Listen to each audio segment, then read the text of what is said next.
ಸ್ವಾಮೀಜಿಗಳಿಂದ ಹಾಗೆ ವೇದಿಕೆ ಮೇಲೆ ಇರುವಂತಹ ಗಣ್ಯರಿಂದ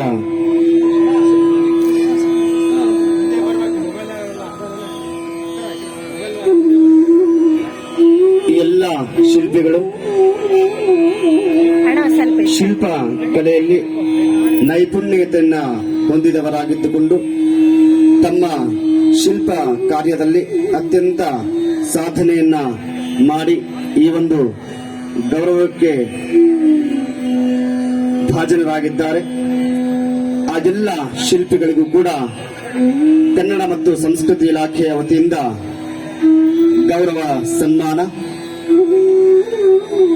ಸಮಾಜದ ಎಲ್ಲ ಬಂಧುಗಳು ಕೂಡ ಚಪ್ಪಾಳೆಯ ಮುಖಾಂತರ ಅವರೆಲ್ಲರನ್ನು ಕೂಡ ಗೌರವಿಸಬೇಕಾಗಿ ಕೇಳಿಕೊಳ್ಳುತ್ತಾ ಇದ್ದೇವೆ. ಶ್ರೀಯುತ ನಾಗರಾಜ ಶಿಲ್ಪಿ ಹೊಸಪೇಟೆ, ಶ್ರೀ ವೀರಾಚಾರ್ಯ ಹೊಳಗುಂದಿ, ಶ್ರೀ ಡಾಕ್ಟರ್ ಸಿದ್ದಪ್ಪ ಬಡಗೇರ್ ರಥಶಿಲ್ಪಿಗಳು ಹಗೇಬೊಮ್ಮನಹಳ್ಳಿ, ಶ್ರೀ ಶಿಲ್ಪಿ ನಿರಂಜನಾಚಾರ್ಯ ಕೊಟ್ಟೂರು, ಶಿಲ್ಪಿ ಚನ್ನೇಶಾಚಾರ್ಯ ಹರಪನಹಳ್ಳಿ, ಶಿಲ್ಪಿ ಸಿದ್ದೇಶಾಚಾರ್ಯ ಕೂಡ್ಲಿಗಿ, ಈ 6 ಜನ ಶಿಲ್ಪಿಗಳನ್ನ ಈ ಒಂದು ವೇದಿಕೆ ಮುಖಾಂತರವಾಗಿ